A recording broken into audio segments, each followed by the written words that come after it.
Hi, welcome to I Mustache You Something. My guest today is Heba Fanous. Heba is a doctor by training. She moved to the United States from Egypt in 2013. Before she moved in Egypt, she grew up in Zamalek and was living in Mohandesin, working as a radiologist at the Cairo Kidney Center. She also did volunteer work with Tahunat al-Baba Corollos in the field of medical outreach. Hopefully we get a chance to hear about that today. When she moved here, she was initially working in translational medical research. Now she and I are working together on the Agape project, which hopefully you've heard about. She has two kids, Laura, who's 18, Andrew, who's 15, and they're awesome. And her husband, Samah, is much more easygoing than she or I are. So there's a reason Heba's here. So if Samah were here, we'd just be, no, I agree. No, yes, no, I agree with you. And what we're hoping to do with this series is, have a little bit of healthy disagreement. So Heba and I have had many healthy disagreements over the years, and we love that about each other. And we hope that this conversation is something that clarifies for both of us kind of what we think about certain things. And in this specific instance, you, the listener, will be listening in and maybe even watching us have this conversation, which would be the first time that we are going on record on our differences of opinion. So let's see how that goes. Heba, how you doing today? I'm good. I love it. Thank you for having me. You know how much I love, arguing with you, but in a good way. I think, over the years, both you and I have learned that it's fun to present different points of view. It's actually very engaging to the mind. And hey, we've had enough witnesses. We can have some more. It's all right. I love this. So most recently, I was at your house and Samah and my wife Mary were both like, okay, like we gotta go. And we're like, what? What's wrong? Like, we're just talking. And they're like very easygoing people that, don't like conflict. And they were like, okay, like these two need to go. So maybe we can start by talking about like, why do you think that is? Why do you think there are some people that think this way, that this sort of engagement and this sort of what some others would consider conflict, but we just consider dialogue? Like, why are we like this? Why do you think we're like this? No, I have to start by speaking about myself, right? And just because I know me better than anyone, and I can't speak on behalf of many people, but I know that I'm curious by nature. And that curiosity has always driven me to want to see things, want to know things, want to dig into things deeper, want to, interact more with people who know about topics or issues of interest. And over the years, I've developed a very, maybe too strong according to say now, sense of view. Like if my mind is set on something, I am so verbal about it. I'm happy to just, say it, lay it out there and be opinionated. I don't find this offensive. I find it backs the views and the effort I've put into it. But what I've noticed is I think one, it takes someone who's not easily offended to go into one of those heated, conversations. I won't say arguments, but conversations. You really have to put your ego aside. And it's not about your personal intellect or how much time you've put, but genuinely trying to make a point go through to the other person. And in the meanwhile, trying to listen to what they are saying. It's taken me a while to be a good listener. I still have a lot of work cut out for myself, but I think, as Rafiq, who who's my uncle, who's like my mentor, he says, as long as you identify the problem, it's the first step to a lot of solutions. So one, ego has to be set aside. People who get offended or take things personally usually don't like confrontations. Two, I think if you don't have enough information or your own background research on a topic, and you feel that you are weak and you don't want someone to challenge that ground that you are standing upon, you shy away from it. So that could be another reason why people don't like confrontations. And third, but not least, right? We, especially Egyptian background, right? We just love a happy time. We run away from anything that's going to take us away from just having a good laugh and, making time pass. So part of it is, I suppose, the nature within us. And I guess this is what we're trying to do here is, we're being jokey about it, and we're doing in the spirit of Movember with the silly mustache that I have, and I'm disappointed that you didn't bring your fake mustache. I should have. I should have brought my fake mustache. If you come closer, you might see one. But at the same time, we're talking about something very serious, and I think that one of my good friends in town here, and I were talking about how, like, even on local politics, like with town politics, people aren't willing to change their minds, right? They come into a conversation and they're ready to beat everybody else over the head with their own personal agenda. But there's a difference between what you said, which is, I come into a conversation like, with guns loaded, like I'm ready to make the argument, but at the same time, I also want to understand what the other person is saying. And I think that if either one of those is lacking, like if we don't have the conviction to speak our mind, and at the same time, if we're not able to give the other person the opportunity to do so, then the conversation becomes lacking.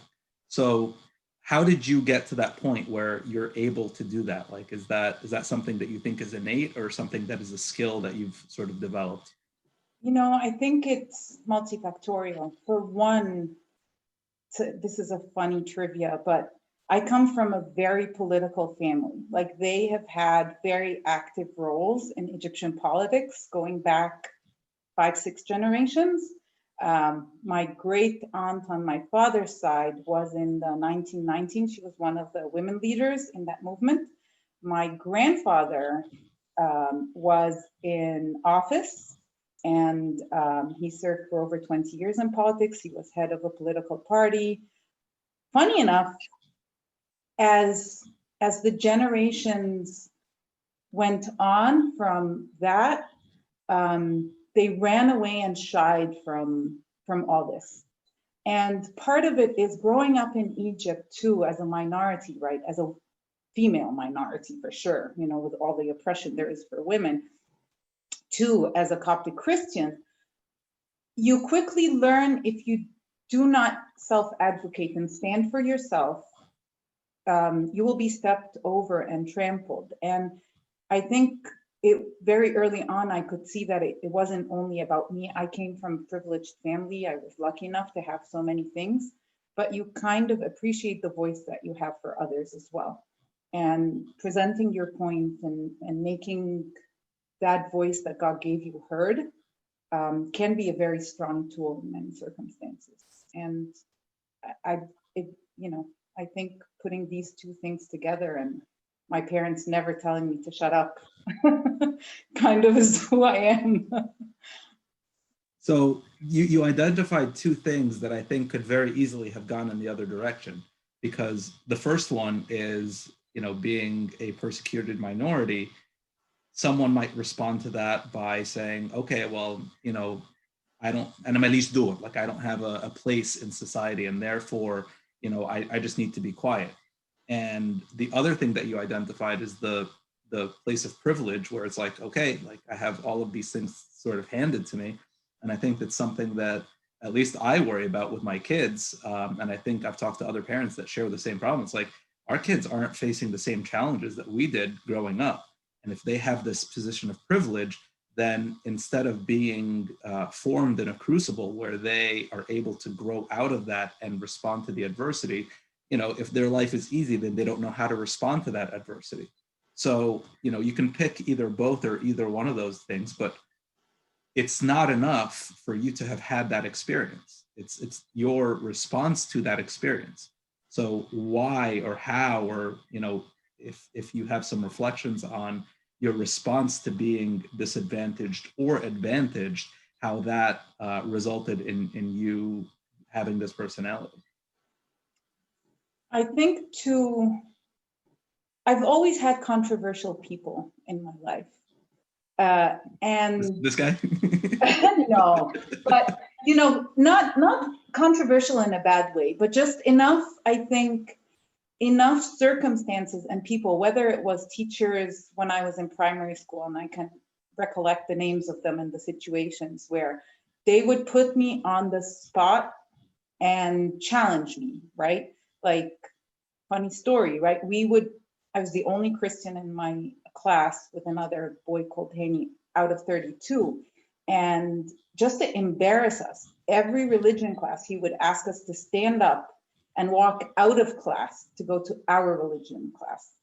And it was like a spectacle almost, right? But you learn by time, I think I approached him and I ended up having to say, you know what, you don't have to call my name. I know it's this, we're gonna walk out. You don't have to identify us every time as the two people walking. It was like a walk of shame almost, right? Or it sounded like such, but I think small incidents like that do kind of give you the choices, how you wanna react, whether you like that, the way it's being presented, or you want to present it in a different way, provokes you.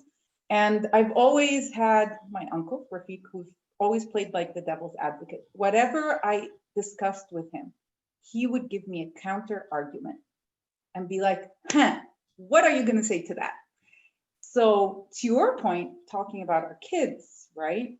I think there's always a chance within the household, not to tease your kids about every opinion they have, but to genuinely rock the boat just enough to make them understand if they're going to come out with a statement, or if they want to make a point, they should really know how to respond to the other person's reaction. And it's built gradually, over the years. I think it's built gradually, and the more you get exposed, as I said, I think also my mom I have to thank her for that. She always took us outside of our normal comfort zone. Like, we always prayed, so Tahunat al-Baba Krulus. So coming from Zamalek, if you know Zamalek, it's like, I'm not bragging, but that's a fact. It's like a very elitist place in Cairo. It's not your average, small town. And she used to intentionally take us to all Kanais Masr al-Adima, like old Cairo's churches, where the demographic is very different, but the spirituality is very high. But it opened our eyes at a young age that we don't live in that bubble. So she took us out of a certain bubble and exposed us to the world and diversity and all that. I think made me appreciate where I was and how I can use the tools that I have.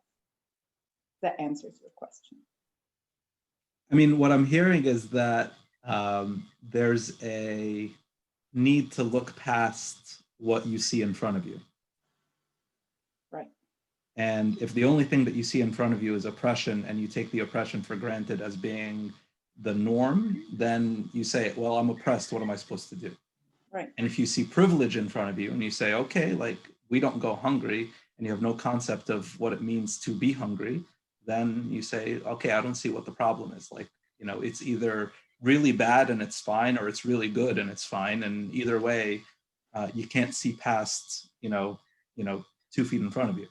So I think the diversity of your experience lent itself to being able to see things from multiple different angles. I would say that's very true. Yeah. So if someone's listening to this or watching this and they they think that they are that person, right? Because everyone thinks that they're woke. Everyone thinks that they're broad-minded. Everyone thinks that they're, centrist, right? Like it could be like the most extremely conservative or extremely liberal person that you know. And like you like you're talking to this person, you're like, this person has never considered the opposite opinion. That person still thinks that they're centrist. So what, I mean, like how would we start to say that these are some objective criteria, to say no, I've had a diversity of experiences and I really have seen different ways, and what I think is actually based on multiple angles, and I'm not the person who just looks 2 feet in front of me and says, Halas, I've just seen the whole world, I understand everything. right. And please, I'm not saying I understand everything by all means. I would say that, like, and again, like, I'm not the authority and Right, this is just a right, conversation, and someone might look at both of us and say they're crazy, and right. because they don't agree with me on this one hot button issue, then I'm gonna disavow them and reject everything that they're saying, and they're and insert like a label here that is not a substantive conversation about an issue, but a character assassination, right? Because that's what we do when we don't like what someone's saying. We attribute it to the person, and then instead of attacking the conversation about this thing, we attack the person and we say, oh, this person doesn't deserve to talk because X, Y, and Z. So fine, maybe somebody can do that. I think both of us have done this long enough that we're okay with that, right? We can move on from someone saying, oh, I want to discredit this person altogether, they shouldn't be even talking. Well, Okay. it's the easier route, right? Of course. It's the easier way to flow, just throw in a personal attack and don't really address the issue or have, intellectual input into the topic at hand. But yeah. So yeah, like that aside, like that might be true. Okay, I'm so sorry. Like you're right. I don't know anything. You're right. Fine. Let's just move on. But let's assume that for whatever it's worth, we're trying to at least identify about ourselves and each other and others, what are some objective things that we can look at to say, no, like I think this is a reasonable person with a reasonably broad experience that is able to look at things from multiple different angles. Because again, everyone thinks that they're that person, right? Everyone thinks that they're broad-minded and thoughtful and considerate and all of these nice things. But how do you know if you're not the person who, I was talking to one of the college kids and he said, oh, LeBron James is better than Michael Jordan. And it's like, huh? Like, why? Oh, because, the league is much more physical than it used to be. Like, have you heard of the Detroit Pistons? Like the bad boys of basketball, like they would actually go out to injure the person, like with no awareness at all that the only thing that he knows is what he knows, right? And again, he's convinced that he really understands basketball and the flow of the game and all of this stuff. And it's just a complete and utter lack of awareness. So how can we at least walk in the direction of some objectiveness about this clearly subjective phenomenon? So I think you bring, right, you just touched on what I would say is number one. Anyone who has taken the liberty just to expose themselves to a snapshot of a topic that they're pretending they know everything about, a snapshot in terms of even the knowledge or how much they put the effort to know something. And they project that snapshot on the global thing. That to me is someone who's being ingenuine. Taking just, I always say this, anyone who you feel is looking at a cone and describing it as a point or, the base or one of the sides, a triangle, and cannot see that it's a 3D thing that we're talking about, you can tell they have a very flat view of what they're looking at. And it's more or less easy to identify once you go progress into a conversation. The other thing is, I think, forcing yourself to get involved, genuinely involved in the opposite or opposing camp. So, like, I'll tell you one thing, like we did some medical outreach after Al-Thawra, the revolution in Egypt, and we were primarily a Christian group, but we would do it only in Muslim NGOs. And the whole idea was not to push an agenda, but because genuinely we wanted to help, and our core concept was across the board, who needs help more, and we were going to do it unbiased. So you can tell, you can identify that the goal is to help and not to be biased to who was there or the foundation, or, you know, and the goal was more important than the appearances, if that makes sense.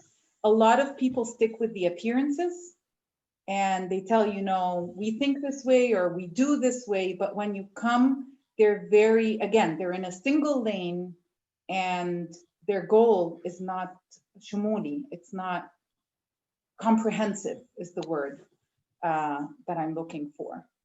So anyone who's pushed themselves to become more comprehensive, more inclusive, to actually have any kind of interaction with whatever opposing camp, or, you know, camp of thought, camp of doing things, that's someone I think who I can say has had enough experience to, if they say, you know, I am somewhere in the center, or I've, you know, I have enough exposure, I'll believe them.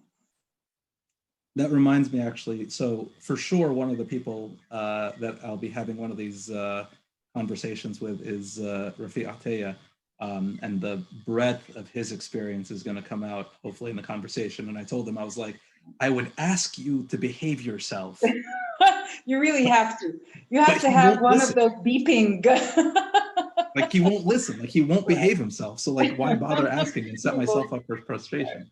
But another person that I'll be talking to is my best friend, Paul Kist, who I've known since middle school, and actually is like a perfect example of what you were just talking about. And he actually started a music project called the Noon Project.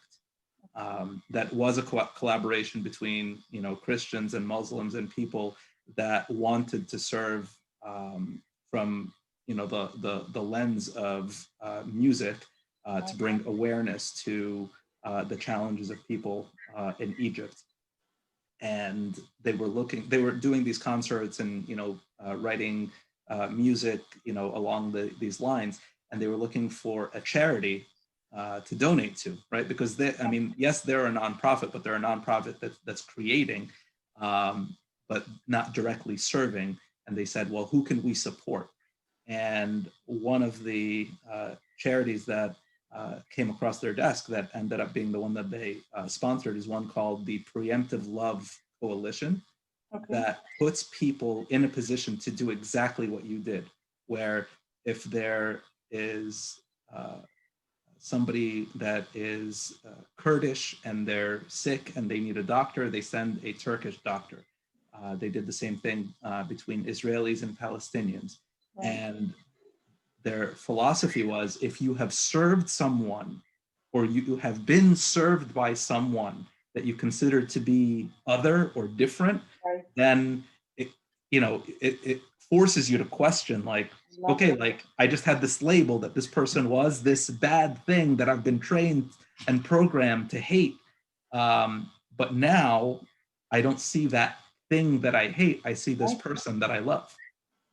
I love it. I love the idea. I love everything about it. And that's exactly it. I think the change of perspective is forced upon you and it becomes more holistic, right? You don't look at the issue and identify the person as, I think Sam's coming in. Oh, hi, Sam. We're How's it recording. going, man? Now you know the pretty face that I'm married to. We're actually being very civil. All right, All right. that's what happened. That's what happens. So I guess this is a good time then, where I say, I mustache you something. And I think this is kind of where we're struggling a lot in our community, is that we, as a persecuted minority and as people that have been put in a position where we had to protect ourselves, now go to other countries where we have freedoms that we can leverage in order to be able to go out of our community. But I don't know if you agree, but my sense is that a lot of people still have that same fear, right? They don't act based on truth. They don't act based on love. They don't act based on, what do I consider to be the right or the virtuous thing to do? But they act based on fear. Like, no, we have to protect ourselves. We have to protect our children. We have to protect our community. We have to protect X, Y, and Z. So I guess what I would ask is, do you agree that our community is this sort of sheltered, like isolated sort of mentality? And if so, how do you convince someone, hey, no, like we have not just the responsibility as Christians, but the benefit and the blessing of going outside of ourselves. So if you disagree, say I disagree, but if you agree, can you elaborate on that? Funny enough, Mina, and maybe not ideal for presenting different opinions in this series. I 100% agree with you on this one.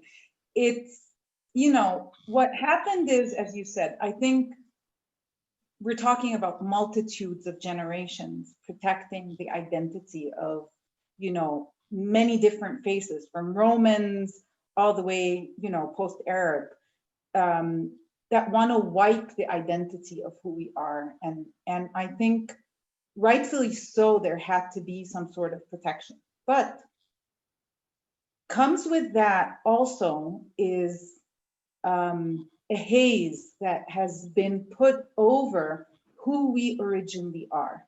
And people forgot their heritage, and our heritage of our church, I'm thinking about like the Alexandria School of Theology, and every person of those forefathers of our church that, pillars, that we believe in, that have kept this strong faith, that, what we call the protected faith still alive, were philosophers, scientists. A lot of them were pagans before they became Christians. And they actually built that church, and that education and that conversation was built on literally argument and proof and counterproof and, debate with so many different entities, debate with philosophers, debate with Romans, so on and so forth.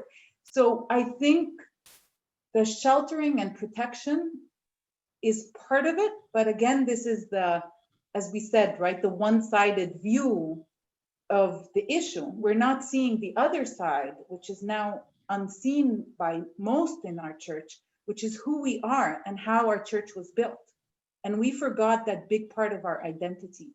We were never afraid, never, throughout the history of the church. The strongest, dogmas and theology and the best moments in our church where it shined came out of not only dialogue, but confrontation, head on, and this has vanished. And I, for the life of me, I don't know who deliberately wiped that piece of our very important, self, but it needs to be reminded and drilled, especially in the, in the younger minds and minds of parents, because we need to know who we are, what we are holistically, and not again, not pick and choose what was given to us or handed to us over the years. We've almost forgotten who we are and are satisfied now to play a role given to us by someone that is an outsider. And that's what I disagree about. And that's why I think every voice matters, and stating your opinion is key. We need to remind them, hey, you know what, you're wrong. So what's more dangerous, being told by an outsider who we are, or being told by an insider who we are? So the insiders are, I think just as blindfolded as the outsiders are, because the outsiders want to lock us into this corner, and this is all we're giving you. They feel like they are superior and push the church over decades into this small corner. You just go in there and that's where we're allowing you. The insiders, I believe, not only allowed them to do that, but from a different sense, they made them empowered that they're echoing their message. And, the echo comes from not stopping, thinking, researching, as we had mentioned at the beginning of this talk, if you're going to say something, you better be able to back it up. That's not an empty echo. That is something built on something very different. And we equally need to stop those empty echoes. And I think that the question that I asked about the person who thinks that they're broad-minded and centrist, how do they, start to question themselves, might be an unattainable thing, right? That's the reality, right? Like nobody wants to question themselves, and nobody wants to say, maybe I'm wrong, or maybe I'm, extreme in one direction or another. It's hard to do that. And if you haven't developed that skill at a young age to constantly question and constantly be willing to be corrected and ask okay, what can I do better? Or how can I grow? I don't think you're going to get there down the road, or it takes a very special person to be able to do that down the road. And I know several examples, and I won't mention those people because they might be embarrassed if I mention them as such. Yeah. But I think that there is hope for someone who's 14, 15, 16, 20, maybe even 25 that's listening to this. What advice would you give that person to say, hey, this is how to avoid getting locked in, right? This is how to avoid just blindly following an external or internal authority that wants to tell you who you are. I love knowledge, and good knowledge is out there, and it's never been more accessible. Never. Spiritual texts that were locked up in monasteries, that we would have never laid eyes upon, you could literally Google and go on and read so much and inform yourself so much. Don't be lazy is the one big thing I will tell everyone. Don't be lazy in actually taking the upper hand in educating yourself. Don't be lazy in not asking provocative questions. And if you do both things, if you ask those provocative questions, almost always, I'm a big believer that, those who knock on the door shall be opened, because, that is the will of God, I think, for us to be steadfast. And if we're taking initiative, I know that, usually we reach the right place, but just don't be lazy. Do your work, do your own reading, do your own investigation. On one side, the other side is have the guts to always ask whatever provocative question you have. Whatever question that sounds, oh my God, they didn't say that. Please, if you think it, just spill it out. There's nothing wrong with that. But what if instead of laziness, it's framed as obedience, where position of authority tells a kid like, لا انت تعب نفسك ليه? Why put all like, no, there's no reason to ask these silly questions. Like, we already have the answers, and I already told you 10 times X, Y, and Z وخلاص.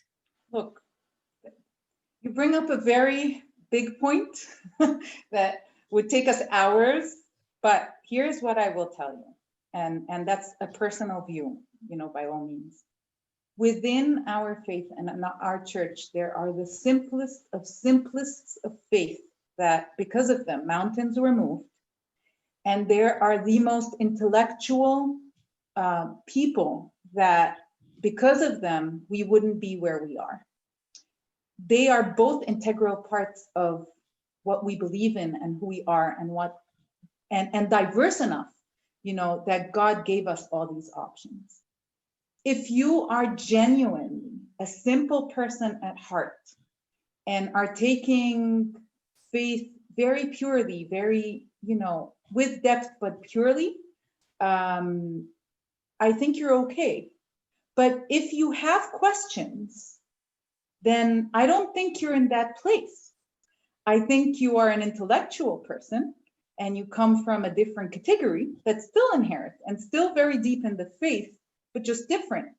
And, we're each different parts of the Christ's body. And if you are the intellectual type, if you are the thinker type, if you are the questioner type, that's okay. But your path is just different than the other path. So I'm not against obedience per se, right? But it's who you are and how you're reacting. If you have questions inside you and you have things that you need to know, no matter how controversial they should come out and be addressed by knowledge and by questioning.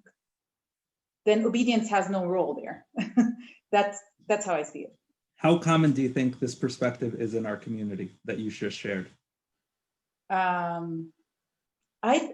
don't know. I don't know. I know that, again, it's very common that every group within our church is a very diverse church. I mean, even throughout the diaspora, right? Just very diverse. And I love it because of that. That is part of the enrichment of it. That's part of the joy of it. I think we have, again, very much just like the corner that we were shoved into. We've also each created a bubble. And those bubbles are very much separate sometimes. And if you don't force yourself to go and see and expose yourself again, right, then you're unaware of how diverse our church is, but still strong in its diversity, but not weakened. Some people see the diversity as weakness. I see it as the utmost strength and beauty in our church. And acceptance of God too, right? It just shows you everybody is welcome. So if someone feels as though they're not allowed to ask questions, right? And they don't see that unity and diversity that you're reflecting on, and they don't feel that way, right? Let's say they say, well, that hasn't been my experience, and the sense that I get is that no matter where I go in the Coptic Church, I don't feel like I'm allowed to ask questions, and I feel I'm just told, questions aren't allowed here. We only give answers, and your question has no place. How does that person respond? Because again, we're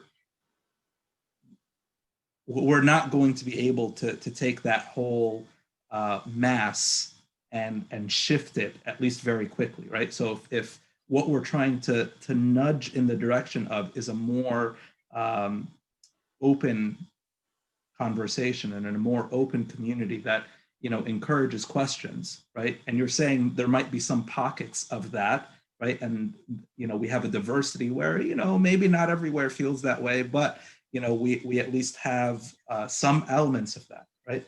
Where does this person go to seek to find a place within our community where they feel okay, like I'm looking around and I feel safe here. I feel like I can have a conversation. I can express my doubts. I can say, maybe I don't believe in this and maybe I don't believe in that. And for that not to be responded to with, oh, well, then you're not one of us. We don't doubt. We don't have this problem. You have this problem and you can come back when you get rid of this problem. So how does someone respond when they are faced with this challenge? First of all, I think they shouldn't be faced with this challenge. I mean, pure and simple. I grew up like the entirety of my childhood, right? Pope Shenouda was the Pope. Pope Carolus is my personal, favorite, but Pope Shenouda was there forever. And I remember for the longest time of my life, every Wednesday when he said his talk, there would be a very long time where he accepted any kind of question, like any kind of question. And he took the time every Wednesday of his almost 40 years of being a pope to answer those questions. He is one of the biggest references I can give that this is not our church. Never take no, don't ask questions as if it is something acceptable.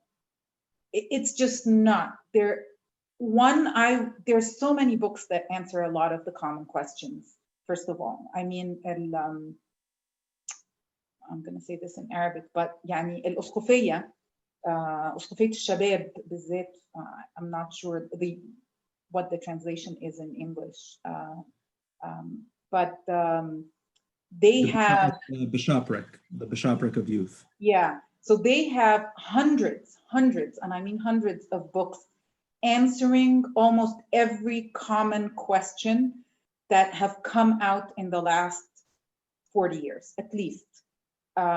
So there are a lot of already answered questions out there, and books to give them that. Number two is you should be able to ask any servant and be like, I need you to go get me books, get me resources.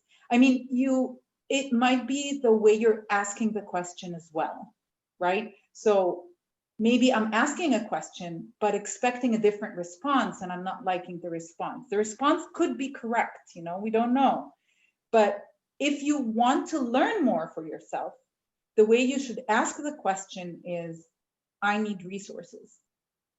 Just guide me to the resources to be able to answer this question, and not necessarily get the quick, short answer that might not be satisfying, even if it's correct. I think that's a good place for us to wrap up. Okay. And I thank you for your time and your energy and your I appreciate your mustache and your questions. Any closing thoughts for us, Heba? God is the most accepting ever, and we don't need to look between us. We just have to keep our eyes on him to know how much